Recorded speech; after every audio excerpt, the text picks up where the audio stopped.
नमस्कार, आप सभी का बायजूस गवर्नमेंट एग्जाम प्रेप में बहुत स्वागत है। आज के इस सत्र में हम द हिंदू समाचार पत्र में 23 फरवरी 2021 को प्रकाशित प्रमुख समाचारों और आलेखों का विश्लेषण करेंगे। स्टूडेंट्स, यह सत्र सिविल सेवा, प्रारंभिक परीक्षा और मुख्य परीक्षा दोनों के लिए ही लाभदायक है। इस सत्र में हम कुछ अभ्यास प्रश्नों को भी देखेंगे जो कि परीक्षा की तैयारी के दृष्टिकोण से लाभदायक सिद्ध हो। सत्र का आरंभ करते हैं और पहला आलेख है dealing with the bigger neighbour China. इस लेख को हम लोग जोड़ेंगे सामान्य अध्ययन प्रश्न पत्र संख्या 2 के खंड अंतरराष्ट्रीय संबंध के साथ में। अब इसमें जो हमारे लिए महत्वपूर्ण बिंदु हैं उन पर हम लोग ध्यान देंगे। लेखक का कहना है कि चीन के साथ रिश्तों में संतुलन स्थापित करना एक जटिल कार्य है और लेखक ने इसको समझाने के लिए तुलना की है चीन और रूस के साथ के संबंधों की। चीन रूस के साथ अपने संबंधों की तुलना में भारत के साथ एक आक्रामक रवैया अपनाता दिखाई पड़ता है। गलवान घाटी में हुई घटना पिछले कई दशकों में भारत और चीन के संबंधों में विश्वास निर्माण के लिए किए गए उपायों में एक गिरावट का संकेत भी देती है। अगर हम भारत और चीन के संबंधों को देखें तो 1962 में सीमा संघर्ष से द्विपक्षीय संबंधों को निश्चित रूप से एक गंभीर झटका लगा, लेकिन फिर भी 1976 से भारत और चीन के मध्य के राजनयिक संबंधों को पुनः आरंभ किया गया और धीरे धीरे इन संबंधों में सुधार भी देखने को मिला। 1988 में तत्कालीन भारतीय प्रधानमंत्री राजीव गांधी ने द्विपक्षीय संबंधों को बेहतर बनाने के लिए चीन का दौरा भी किया और सीमा विवाद, जो कि भारत और चीन के मध्य सबसे पुराने विवादों में से एक है, इसका एक पारस्परिक स्वीकार्य समाधान निकालने के लिए और अन्य क्षेत्रों में सक्रिय रूप से द्विपक्षीय संबंधों को विकसित करने के लिए दोनों देश सहमत हुए। 1992 में आर वेंकट रमन भारत गणराज्य की आजादी के बाद चीन का दौरा करने वाले पहले राष्ट्रपति बने। 1993 में विश्वास बहाली के लिए भारत और चीन के मध्य एक समझौता किया गया। 2003 में भारतीय प्रधानमंत्री अटल बिहारी वाजपेयी ने चीन का दौरा किया और विश्वास बहाली की इस प्रक्रिया को और आगे बढ़ाया। इन्हीं संदर्भों में हम लोग देखते हैं कि 2012 में चीन भारत मैत्री एवं सहयोग वर्ष के रूप में मनाया गया। इसके अतिरिक्त 2015 में हम लोग देखते हैं कि भारतीय प्रधानमंत्री ने चीन का दौरा किया और इसके बाद चीन ने भारतीय आधिकारिक तीर्थयात्रियों के लिए नाथुला दर्रा कैलाश मानसरोवर की यात्रा के लिए इस दर्रे को खोलने का फैसला किया। इसके अतिरिक्त 2018 में वुहान में भारत और चीन के मध्य अनौपचारिक, ध्यान रखेंगे स्टूडेंट्स, ये अनौपचारिक शिखर सम्मेलन था भारत और चीन के मध्य, वुहान में इसका आयोजन हुआ और इसमें वैश्विक और द्विपक्षीय रणनीतिक मुद्दों के साथ साथ घरेलू एवं विदेश नीतियों के लिए उनके संबंधित दृष्टिकोणों पर व्यापक सहमति भी बनती हुई दिखाई पड़ी। 2019 में हम देखते हैं कि वुहान प्रोसेस सेकंड, इसके साथ में जो चीन के राष्ट्रपति थे वो भारत आए और चेन्नई में दूसरा अनौपचारिक शिखर सम्मेलन आयोजित किया गया। अब यहां पर लेखक ने उदाहरण दिया है चीन और रूस के मध्य के संबंधों का। चीन और रूस के बीच लगभग पिछले 25 सालों में जो संबंध हैं वो बेहतर हुए हैं। हालांकि यहां पर यह भी ध्यान देने योग्य है कि 1960 और 70 के दशक में इन दोनों के मध्य लड़ाई भी हुई है और दमिश्की द्वीप को लेकर के खूनी संघर्ष हुआ है दोनों के मध्य। लेकिन सोवियत संघ के आखिरी के सालों से मिखाइल गोर्बाचेव के समय से दोनों देशों की जो करीबियां थी वो धीरे धीरे बढ़ने लगी। इसके अतिरिक्त 1996 में शंघाई 5 नाम का एक संगठन बनाया गया जो कि बाद में शंघाई कोऑपरेशन ऑर्गेनाइजेशन बना। अब कुछ यहां पर पर्यवेक्षक ये कहते हैं कि सोवियत संघ के पतन के बाद रूस की आर्थिक स्थिति कमजोर हुई है, लेकिन इन दोनों के मध्य जो संबंध हैं वो हमेशा बराबरी के रहे हैं और दोनों देशों के बीच विश्वास और सहमति जो है लगभग सभी मुद्दों पर बनी रही है।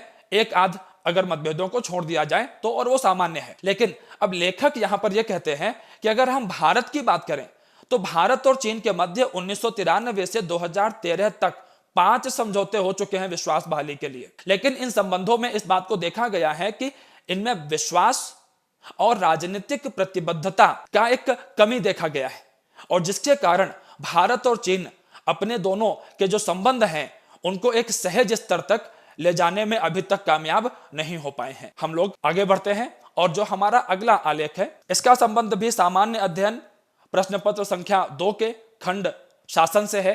लेवल प्लेटफॉर्म्स बहुत महत्वपूर्ण आलेख है स्टूडेंट्स, बहुत ध्यान से इसको देखिएगा क्योंकि इसका संबंध सोशल मीडिया प्लेटफॉर्म्स इसके अलावा इंटरनेट सर्विस प्रदाता कंपनियां इनके साथ में जुड़ा हुआ है, और जो मीडिया संस्थान है जो न्यूज प्रदान करते हैं, समाचार प्रदान करते हैं, उनके हितों से जुड़ा हुआ मुद्दा है। चर्चा में क्यों आया है? हाल ही में ऑस्ट्रेलिया द्वारा गूगल और फेसबुक से यह कहा गया कि वह मीडिया संस्थानों से जो न्यूज प्राप्त करते हैं और उसको दिखाते हैं अपने प्लेटफॉर्म्स पर, तो उससे जो उनको राजस्व प्राप्त होता है, इसको मीडिया संस्थानों के साथ में भी साझा किया जाना चाहिए। लेकिन गूगल और फेसबुक के द्वारा इसका विरोध किया गया है, और ऐसे में ऑस्ट्रेलिया इस पूरे व्यवस्था को विधायी प्रक्रिया के द्वारा, मतलब कानून बना करके लागू करने जा रहा है। अब यहां पर अगर हम लोग देखते हैं तो डिजिटल कॉपीराइट भुगतान के लिए नियम बनाने वाला फ्रांस पहला देश था। फ्रांस ने सबसे पहले इस बात को तय किया कि अगर कोई संस्थान है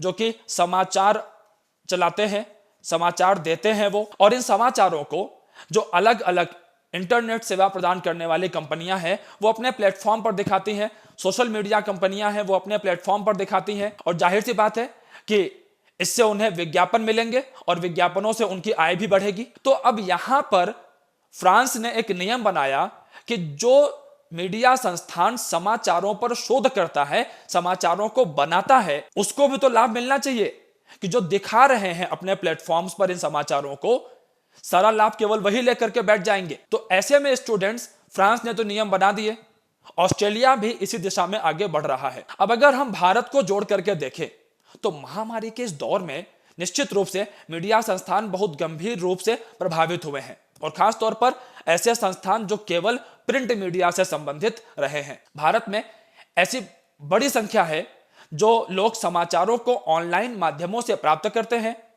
और ऑनलाइन माध्यमों से जब समाचार ये देखते हैं तो ऐसे किसी इंटरनेट सेवा प्रदाता जो संस्था है उस पर अधिक लोग आएंगे, तो ऐसे में उसको विज्ञापन भी अधिक मिलेंगे, ऐसे में ऐसी संस्था को राजस्व भी अधिक प्राप्त होगा। लेकिन उस संस्था का क्या जिसने उस समाचार पर कार्य किया था? वर्तमान में भारत में जो कॉपीराइट अधिनियम है वो 1957 के माध्यम से कार्य करता है, और कॉपीराइट नियम 2013 के माध्यम से कॉपीराइट से जुड़े हुए जो भी मामले हैं उनका समाधान किया जाता है। ऐसे में भारत सरकार को भी एक संतुलित रुख यहां पर दिखाना चाहिए ताकि सभी हितधारकों को लाभ प्राप्त हो सके और बाजार में एकाधिकार स्थापित ना होने पाए। हम लोग आगे बढ़ते हैं अपने अगले समाचार की तरफ। Adding heft to diplomacy with some help from science. बहुत अच्छा आलेख लिखा गया है, और इसको भी हम लोग जोड़ेंगे सामान्य अध्ययन प्रश्न पत्र संख्या 2 के खंड अंतरराष्ट्रीय संबंध के साथ में। स्टूडेंट्स, पैंडेमिक के दौर में भारत ने जो वैक्सीन डिप्लोमेसी, वैक्सीन कूटनीति का जो प्रयोग किया है, उस संदर्भ में यह आलेख हमारा ध्यान आकृष्ट करता है। विज्ञान की मदद से विदेश नीति को मजबूत करना। हाल ही में भारत द्वारा कोविड-19 महामारी के वैक्सीन अन्य देशों को, खासतौर पर अपने पड़ोसी देशों को उपलब्ध कराए जा रहे हैं, और भारत की इस वैक्सीन मैत्री अभियान से निश्चित रूप से वैश्विक कूटनीति में हमें लाभ प्राप्त होंगे, बढ़त प्राप्त होगी। अब अगर हम इसमें कुछ मुख्य बिंदुओं को देखते हैं तो ब्राजील के राष्ट्रपति बोल्सोनारो, कनाडा के प्रधानमंत्री ट्रूडो साहब, इन्होंने भारत की सराहना की है, और इस संदर्भ में भारत के जो प्रयास है निश्चित रूप से उनको वैश्विक स्तर पर मान्यता मिलेगी। भारत में विज्ञान और प्रौद्योगिकी के महत्व को भारत के पहले प्रधानमंत्री जवाहरलाल नेहरू ने विज्ञान कांग्रेस में 21 जनवरी 1959 को अपने संबोधन में स्पष्ट किया था, और उन्होंने कहा था कि विज्ञान के माध्यम से सृजन और विनाश दोनों ही हो सकते हैं, और देश के विकास के लिए वैज्ञानिक प्रगति अत्यंत आवश्यक है। भारत में नवंबर 1999 में प्रधानमंत्री के वैज्ञानिक सलाहकार के कार्यालय की स्थापना की गई, और तब से लेकर अब तक विदेशी देशों पर हम अपनी निर्भरता को घटाने में काफी हद तक कामयाब भी रहे हैं। इन दशकों में भारत ने परमाणु और अंतरिक्ष प्रौद्योगिकी में, सूचना प्रौद्योगिकी में बहुत तेज विकास किया है। इसके साथ साथ में United kingdom, Japan, Israel, Germany, Singapore, Canada, दक्षिण कोरिया और ऑस्ट्रेलिया जैसी जो उन्नत अर्थव्यवस्थाएं हैं, जिन्होंने विज्ञान और प्रौद्योगिकी में एक विशिष्ट मुकाम प्राप्त किया है, भारत ने इन देशों के साथ अपनी रणनीतिक भागीदारी को बढ़ावा दिया है। टीकों के विकास के संदर्भ में भारत बहुत पहले से एक नेतृत्वकर्ता देश के रूप में देखा जा रहा था, लेकिन वर्तमान महामारी की प्रतिक्रिया के संदर्भ में भारत ने जो वैक्सीन विकसित किए हैं वो निश्चित रूप से वैक्सीन निर्माण के क्षेत्र में भारत को एक महत्वपूर्ण नेतृत्वकर्ता देश के रूप में स्थापित करने में सहायक सिद्ध होंगे और निश्चित रूप से इसका लाभ हमें वैश्विक कूटनीति में भी प्राप्त होगा। और वैसे भी भारत सर्वे भवन्तु सुखिनः, सब सुखी हों की विचारधारा में यकीन करने वाला देश है। तो निश्चित रूप से कि हम अपने लोगों का भला तो करें ही करें, साथ में वसुधैव कुटुंबकम, संपूर्ण धरा पर शांति की स्थापना हो, इस दिशा में भी हम प्रयास करते हुए दिखाई पड़ते हैं अपनी इस वैक्सीन मैत्री अभियान के माध्यम से। आगे बढ़ते हैं स्टूडेंट्स, और जो अगला हमारा समाचार है इसका संबंध सामान्य अध्ययन प्रश्न पत्र संख्या 2 के खंड पॉलिटी के साथ में है और राजद्रोह के मुद्दों को लेकर के जो हालिया विवाद उत्पन्न हुए हैं और पिछले कुछ समय में राजद्रोह की जो धारा है, ये जो मामले हैं, इसका जो प्रयोग किया जा रहा है, इस पर पक्ष और विपक्ष हमें दोनों दिखाई पड़ते हैं। स्टूडेंट्स, मेरी एक बात आप विशेष रूप से ध्यान रखिएगा कि आप जब इन चीजों को पढ़ें तो आप एक विद्यार्थी की तरह इन बातों को देखें। आप इसको इस तरह से देखें कि आपके सिविल सेवा परीक्षा में यहां पर कौन कौन से महत्वपूर्ण मुद्दे हैं जो हमारे काम के हो सकते हैं, और मैंने इसका विश्लेषण उसी अनुसार किया भी है। बात है सन 1870 की, जब सर जेम्स स्टीफन द्वारा स्वतंत्रता सेनानियों के विचारों का दमन करने के लिए भारतीय दंड संहिता के अंदर में 1870 में एक संशोधन किया गया और धारा 124A को शामिल किया गया। अब इससे जुड़ा हुआ एक बड़ा महत्वपूर्ण मुकदमा है आजादी के बाद भारत के अंदर में केदारनाथ सिंह बनाम बिहार राज्य। यह मामला स्वतंत्र भारत के किसी न्यायालय में राजद्रोह का पहला मुकदमा था। इस मामले में पहली बार देश में राजद्रोह के कानून की संवैधानिकता को चुनौती दी गई। हालांकि सुप्रीम कोर्ट ने यह जो कानून है इसकी संवैधानिकता को बनाए रखा, लेकिन सर्वोच्च न्यायालय ने यह भी स्पष्ट कर दिया कि देश और देश की सरकार, इन दोनों में अंतर है। बहुत बड़ा मुद्दा है ये कि देश की सरकार में अगर कुछ कमियां हैं तो उनको दूर करने के लिए अगर स्वस्थ आलोचना की जा रही है तो उसको देशद्रोह से जोड़ा जाना नहीं चाहिए। राजद्रोह कानून के पक्ष में बुद्धिजीवियों के एक वर्ग का मानना है कि आईपीसी की धारा 124A सरकार को राष्ट्र विरोधी, अलगाववादी और आतंकवादी तत्वों का मुकाबला करने की शक्ति प्रदान करती है और यह लोकतांत्रिक रूप से चुनी हुई सरकार को हिंसा और अवैध तरीकों से उखाड़ फेंकने के प्रयासों से बचाता है। लेकिन जो लोग इसका विरोध करते हैं वो ये कहते हैं कि गांधीवादी दर्शन का जो मूल सिद्धांत है असंतोष का अधिकार, यह उसकी अवहेलना करता है और धारा 124A औपनिवेशिक विरासत को दर्शाता है और यह भारतीय लोकतंत्र में अनुपयुक्त है। इसके अतिरिक्त संविधान द्वारा प्रदत्त विचार एवं अभिव्यक्ति की स्वतंत्रता, अनुच्छेद 19 के अंतर्गत जो आजादियां प्रदान की गई हैं, विशेष रूप से अनुच्छेद 19(1) के तहत, उन आजादियों पर यह एक प्रश्न चिन्ह खड़े करता है और इसमें भी विशेष रूप से अनुच्छेद 19(1)(a) के जो अंतर्गत अभिव्यक्ति की आजादी दी गई है, इसके ऊपर में यह प्रश्न चिन्ह खड़े करता है। लेखक यहां पर कहते हैं कि हालिया दिनों में जिस तरह से पर्यावरण कार्यकर्ताओं के विरुद्ध कार्यवाहियां हुई हैं, उन कार्यवाहियों में एक संतुलित रुख अपनाया जा सकता था और लेखक यहां पर हवाला देते हैं ऋग्वेद का, जहां पर एक सूक्त है, आनो भद्राः कृतवो यन्तु विश्वतः, हमारे लिए सभी ओर से कल्याणकारी विचार आए। इसके अतिरिक्त ब्रिटेन में 2010 में इस कानून को निरस्त किया जा चुका है। जरूरत है हम अपनी समावेशी संस्कृति के आधार पर इस कानून का पुनः अवलोकन करें। हम बढ़ते हैं अपने अगले समाचार की तरफ और इसका संबंध सामान्य अध्ययन प्रश्न पत्र संख्या 3 के खंड अर्थव्यवस्था के साथ में है। New paradigm in animal husbandry. कृषि में विकास की बातें बहुत जोर शोर से की जा रही हैं।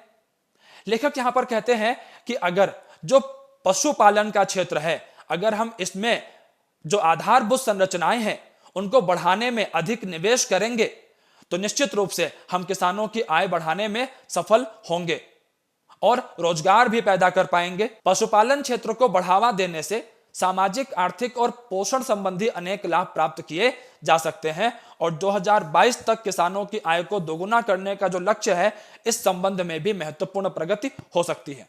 लेखक कहते हैं कि कृषि कानूनों के संदर्भ में कृषि के क्षेत्र में उत्पादकता को बढ़ावा देने के लिए बुनियादी ढांचे में निवेश की बात की जा रही है, लेकिन इसके साथ ही यदि पशुपालन के क्षेत्र में भी बुनियादी ढांचे में निवेश को बढ़ाया जाए तो महामारी के कारण उपजी आर्थिक मंदी से अर्थव्यवस्था को निकालने में यह लाभकारी हो सकता है। इस संदर्भ में पशुपालन बुनियादी ढांचा विकास निधि की स्थापना की घोषणा भी की गई थी। कृषि के एक संबंध उद्योग के रूप में पशुपालन और डेयरी क्षेत्र सामूहिक रूप से 100 मिलियन से अधिक लोगों को रोजगार प्रदान करता है। ऐसे में इस क्षेत्र की सामाजिक आर्थिक प्रासंगिकता को समाप्त नहीं किया जा सकता है। पशुपालन बुनियादी ढांचा विकास निधि को 15,000 करोड़ के परिव्यय के साथ स्थापित किया गया है। पशुपालन अवसंरचना विकास कोष का प्रमुख उद्देश्य दूध और मांस प्रसंस्करण की क्षमता और उत्पाद विविधीकरण को बढ़ावा देना है, ताकि भारत के ग्रामीण एवं असंगठित दुग्ध और मांस उत्पादकों को संगठित दुग्ध और मांस बाजार तक उनकी पहुंच को सुनिश्चित किया जा सके। इसके अतिरिक्त लेखक का कहना है कि मुर्गी पालन उद्योग की तरफ भी अगर हम ध्यान दें तो आर्थिक लाभ के साथ साथ पोषण संबंधी लाभ भी प्राप्त किए जा सकते हैं, और इसके लिए लेखक कुछ आंकड़े प्रस्तुत करते हैं। जैसे कि भारत दुनिया का चौथा सबसे बड़ा मुर्गी मांस उत्पादक है, इसके अलावा दूसरा सबसे बड़ा अंडा उत्पादक देश है, और इसका प्रयोग हम कुपोषण को कम करने में कर सकते हैं। लेखक कहते हैं कि देश की कई आंगनबाड़ियां ऐसी हैं जहां पर मध्याह्न भोजन के रूप में अंडों का प्रयोग किया जा रहा है और इससे बच्चों के पोषण को बढ़ाने में सहायता मिली है। अंत में लेखक यहां पर कहते हैं कि अगर हम पशुपालन के क्षेत्र में निवेश करते हैं, आधारभूत संरचना के विकास पर ध्यान देते हैं, तो जलवायु परिवर्तन और रोजगार से संबंधित व्यापक लाभ भी हम प्राप्त कर सकते हैं। बुनियादी ढांचा प्रसंस्करण इकाइयों को अगर हम बहुत अधिक ऊर्जा कुशल बनाएं, नवीकरणीय ऊर्जा के साधनों का प्रयोग करें, तो हम कार्बन पदचिह्न को भी कम कर सकते हैं और नौकरियों का सृजन तो यहां पर किया ही जा सकता है। अंत में हम लोग यहां से जुड़े हुए जो मुख्य परीक्षा के अभ्यास प्रश्न हैं उन पर निगाह डालते हैं। वर्तमान भू राजनीतिक परिदृश्य में क्या भारत को अपनी चीन संबंधी विदेश नीति की समीक्षा करने की आवश्यकता है? हालिया घटनाओं के संदर्भ में विश्लेषण कीजिए। मैं आशा करता हूं कि अभी जो हमने परिचर्चा की है उसको भू राजनीतिक, इस शब्द पर आप विशेष ध्यान रखिएगा, भू राजनीतिक, इसके संदर्भ में आप इसका विश्लेषण करने का प्रयास करें। क्या राजद्रोह कानून संविधान द्वारा प्रदत्त विचार एवं अभिव्यक्ति की स्वतंत्रता पर एक अप्रत्यक्ष बंधन है?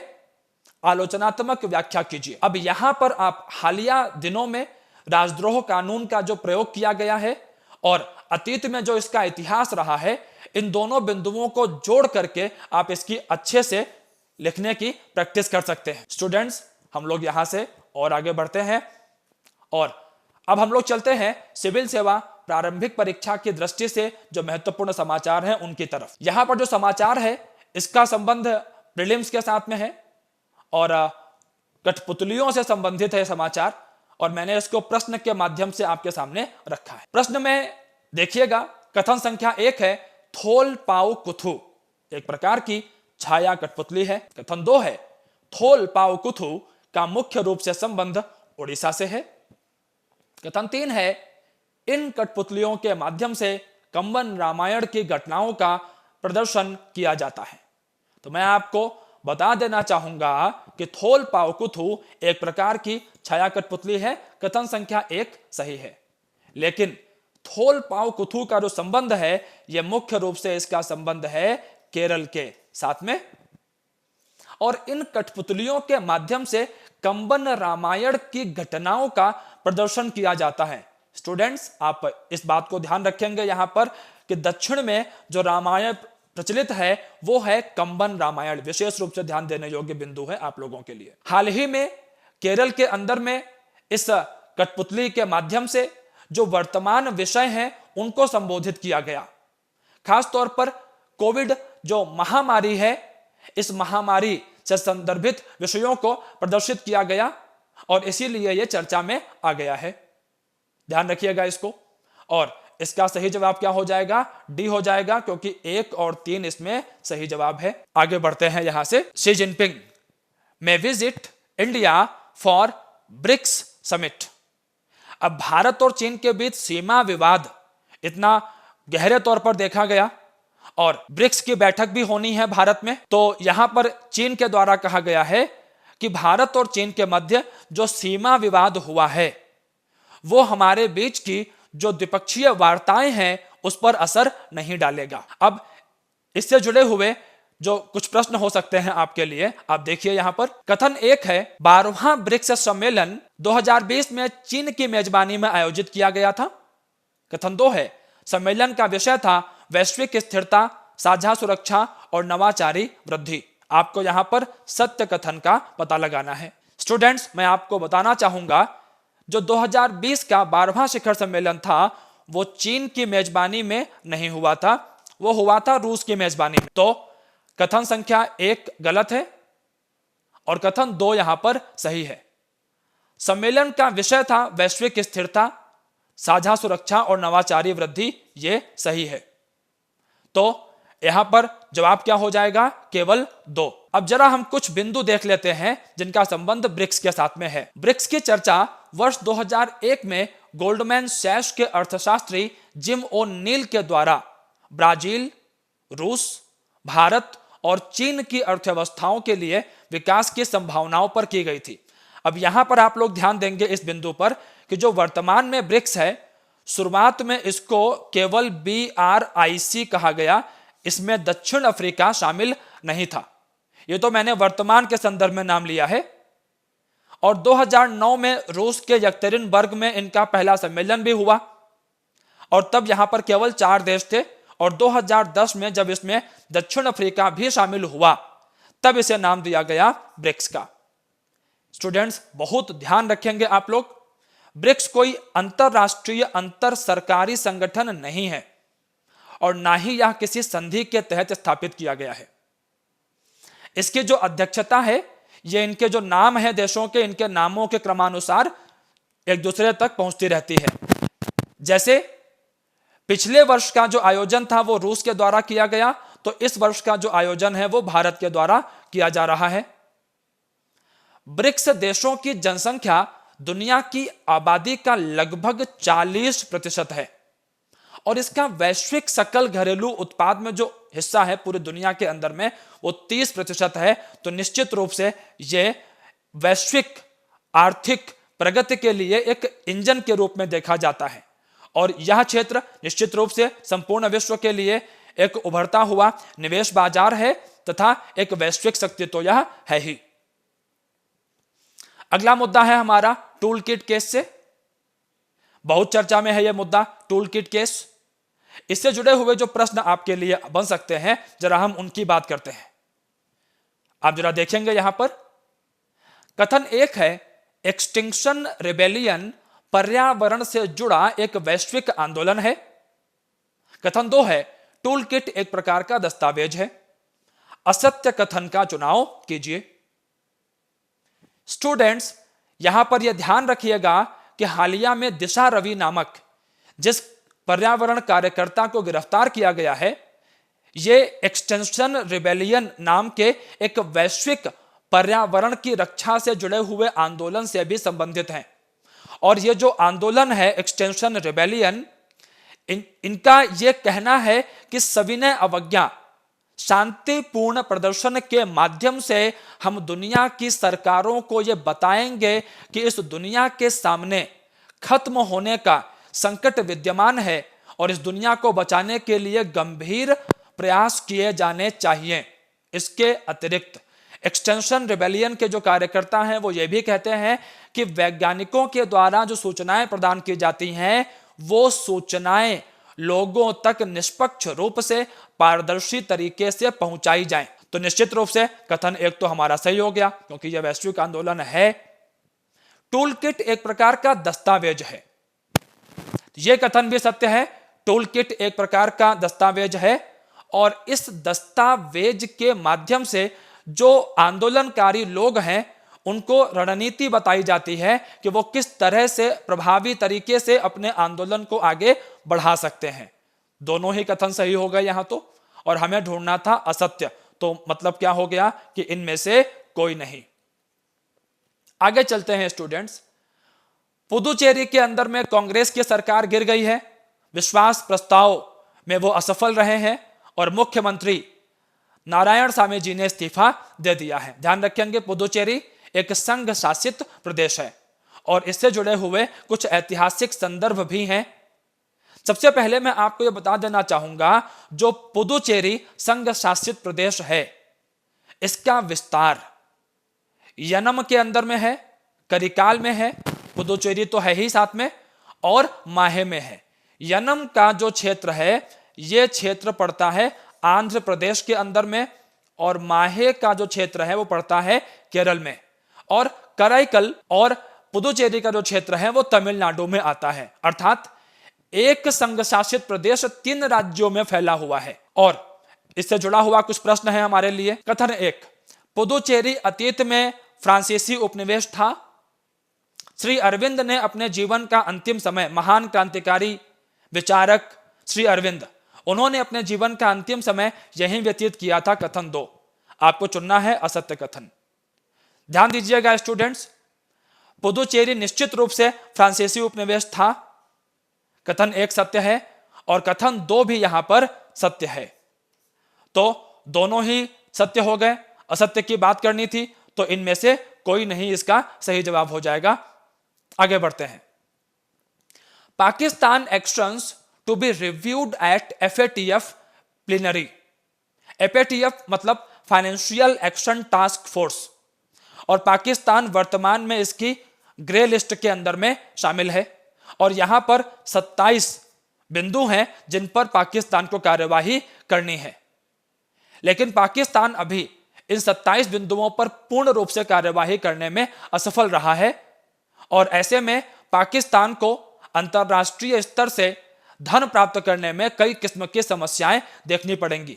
और अगर पाकिस्तान इसमें असफल रहता है तो आने वाले दिनों में पाकिस्तान को FATF की ब्लैक लिस्ट के अंदर में शामिल किया जा सकता है। और ऐसे में पाकिस्तान को और कठोर प्रतिबंधों का सामना करना पड़ेगा वित्त प्राप्ति के संदर्भ में, विशेष रूप से अंतरराष्ट्रीय स्तर पर।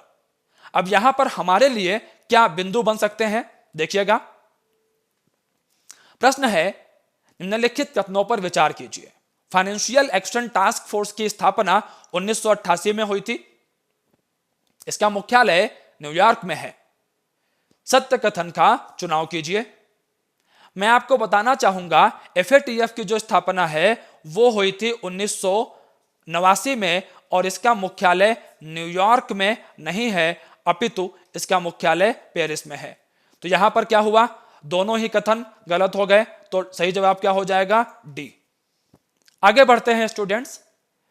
Financial action task force FATF की स्थापना वर्ष 1989 में एक अंतर सरकारी, बहुत ध्यान से देखिएगा, अंतर सरकारी निकाय है के रूप में उस समय ग्रुप 7 देश हुआ करते थे, उनके पहल पर इसका स्थापना किया गया था। और FATF का सचिवालय पेरिस में स्थित है। अब यहां पर ध्यान रखने वाली बात है कि ग्रुप 7 के अंदर में दुनिया के सबसे महत्वपूर्ण जो 7 देश हैं शामिल हैं। इसमें पहले रूस भी शामिल था, लेकिन यूक्रेन के साथ विवाद के चलते रूस इससे बाहर चला गया है। अब यहां पर आगे बढ़ते हैं हम लोग। किसी भी देश का FATF की ग्रे लिस्ट में शामिल होने का अर्थ होता है कि वह देश आतंकवादी फंडिंग और धन शोधन, मतलब काले धन को सफेद धन में बदलना, धन शोधन पर अंकुश लगाने में विफल रहा है। और अगर कोई देश ब्लैक लिस्ट में शामिल कर दिया गया तब उसका अर्थ क्या होता है कि उस देश को अंतरराष्ट्रीय वित्तीय संस्थाओं द्वारा वित्तीय सहायता मिलनी बंद हो जाएगी। अब ऐसे में अगर पाकिस्तान को ब्लैकलिस्ट किया जाता है तो वो उसकी अर्थव्यवस्था के लिए बहुत नुकसानदायक होगा, और महामारी से जूझती हुई उसके अर्थव्यवस्था की समस्याएं और अधिक बढ़ जाएगी। तो ऐसे में बहुत उपयोगी होगा कि अगर आतंकवादी फंडिंग और धन शोधन जैसे मुद्दों पर पाकिस्तान एक सकारात्मक कार्यवाही करे। भारत की बात करते हैं तो भारत 2010 से FATF का सदस्य रहा है, और हम FATF के अंदर में लगातार पाकिस्तान से जुड़े हुए मुद्दे, आतंकवादी फंडिंग से जुड़े हुए मुद्दों को उठाते रहे हैं। आगे बढ़ते हैं students. Iran IAEA reach deal on inspections. हम लोगों ने इस बात को देखा हुआ है कि अमेरिका का ईरान के साथ में जो डील हुआ था कि ईरान न्यूक्लियर हथियार नहीं बनाएगा, इसमें और भी अन्य देश शामिल थे। डोनाल्ड ट्रंप के समय में अमेरिका इस डील से बाहर निकल गया था, लेकिन जब से अमेरिका में नई सरकार आई है, वो ईरान के साथ में जो परमाणु करार है उसको दोबारा से आगे बढ़ाने के पक्ष में है। अब यहां पर जो संबंधित मुद्दे हैं जरा उनको हम लोग देखते हैं। ईरान के साथ 2015 में P5+1, जो +1 है ये है जर्मनी। जर्मनी के प्रयासों से जो पावर 5 मतलब कि संयुक्त राष्ट्र सुरक्षा परिषद के जो 5 स्थायी सदस्य हैं वो देश P5 और एक जर्मनी, इन्होंने ईरान के साथ एक परमाणु समझौता किया जिसे JCPOA के नाम से जाना जाता है। अब यहां पर ईरान के लिए यूरेनियम भंडारण की अधिकतम सीमा को तय कर दिया गया था, लेकिन हालिया दिनों में ईरान ने कहा है कि उसने इस सीमा का उल्लंघन किया, क्योंकि जो इस देश में शामिल देश थे, खासतौर पर अमेरिका, उन्होंने ईरान के साथ एक सहयोगी रवैया नहीं अपनाया है।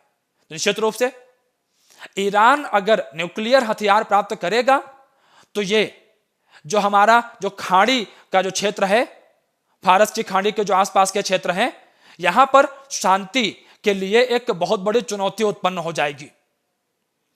ऐसे में हालिया दिनों में नई सरकार के आने से अमेरिका के अंदर में ईरान ने एक नर्म रुख अपनाया है और अंतरराष्ट्रीय परमाणु ऊर्जा एजेंसी के साथ में सहयोग करने को तैयार हुआ है। और ईरान ने यह कहा है कि यह जो एजेंसी है ये हमारे जो न्यूक्लियर पावर प्लांट्स है उनका दौरा कर सकती है। इस अंतरराष्ट्रीय संगठन की अगर हम बात करें, बहुत महत्वपूर्ण संगठन है ये। इसकी स्थापना 1957 में की गई थी और इसका प्रमुख उद्देश्य परमाणु ऊर्जा का शांति के लिए उपयोग को बढ़ावा देना है और परमाणु ऊर्जा के किसी भी ऐसे सैन्य उपयोग का विरोध करना है जिसमें परमाणु हथियारों का निर्माण शामिल हो। इससे प्रश्न क्या बन सकता है? ईरान परमाणु डील P5 देशों के प्रयास से हुई थी। अब आप तुरंत समझ गए होंगे कि सर यहां P5 नहीं है, ये तो P5+1 है, तो कथन 1 हमारा गलत हो गया। अंतरराष्ट्रीय परमाणु ऊर्जा एजेंसी का मुख्यालय वियना में है, कथन 2 हमारा सही है। सत्य कथन की हमें तलाश करनी थी तो केवल 2 इसका सही जवाब हो जाएगा। आगे बढ़ते हैं students. Maldives parliament debates defence deal with India. अभी हाल ही में हमारे जो विदेश मंत्री हैं वो मालदीव गए थे, एस जयशंकर जी, और यहां पर मालदीव के अंदर में एक बंदरगाह के उन्नतीकरण के संदर्भ में हमारा एक समझौता हुआ था और इसका संदर्भ मालदीव की जो सुरक्षा व्यवस्था है, जो उसके सैन्य प्रतिष्ठान है, उनको मजबूत करने से भी था। और अब यहां पर मालदीव के अंदर में वहां की जो संसद है, इसमें एक बैठक बुलाई गई है जिसमें चर्चा हो रही है कि क्या भारत के साथ में यह समझौता करना उचित है। अब यहां पर हमें इस बात पर भी निगाह रखनी है कि पिछले दिनों जो है चीन की एक कंपनी को भारत के निकट जो तमिलनाडु का जो हमारा क्षेत्र है, यहां पर श्रीलंका ने ऊर्जा संबंधी कुछ ठेके दे दिए हैं। इसके अलावा श्रीलंका के अंदर में ईस्ट कंटेनर टर्मिनल को विकसित करने का जो प्रस्ताव था वो श्रीलंका ने रद्द कर दिया है। और अब मालदीव के साथ में हमारी संधि हुई है और अब मालदीव के संसद में इस पर बहस चल रही है। निश्चित रूप से स्टूडेंट्स, आप इन सारी घटनाओं को जोड़ करके देखिएगा। आप इनको जोड़ करके देखेंगे तो आपको हिंद महासागर का जो हमारा क्षेत्र है उसका महत्व तो आपको समझ में आएगा और किस तरह से वहां पर भारत और चीन के मध्य एक प्रतिस्पर्धा चल रही है, वो प्रतिस्पर्धा भी आपको समझ में बेहतर तरीके से आएगी। आइए प्रश्नों को देखते हैं। मालदीव की संसद का नाम पीपल्स मजलिस है। भारत ने हाल ही में मालदीव के साथ यूटीएफ हार्बर परियोजना समझौते पर हस्ताक्षर किए हैं। दोनों ही बिंदु सही हैं। ये यूटीएफ हार्बर परियोजना के विकास के लिए ही समझौता हुआ है। सत्य कथन की तलाश करनी थी हमको और दोनों ही कथन यहां पर सत्य हैं, तो इसका जवाब हो जाएगा सी। स्टूडेंट्स, मैं आशा करता हूं आज का यह विश्लेषण आप लोगों को पसंद आया होगा, और अगर यह सत्र आपको पसंद आया है तो वीडियो को आप लाइक करें, शेयर करें और Byju's government exam prep channel को आप सब्सक्राइब कर सकते हैं। बेल आइकन को आप प्रेस कर देंगे तो आपको सारे नोटिफिकेशंस समय से मिल जाएंगे। सत्र को देखने के लिए आप सभी का पुनः धन्यवाद।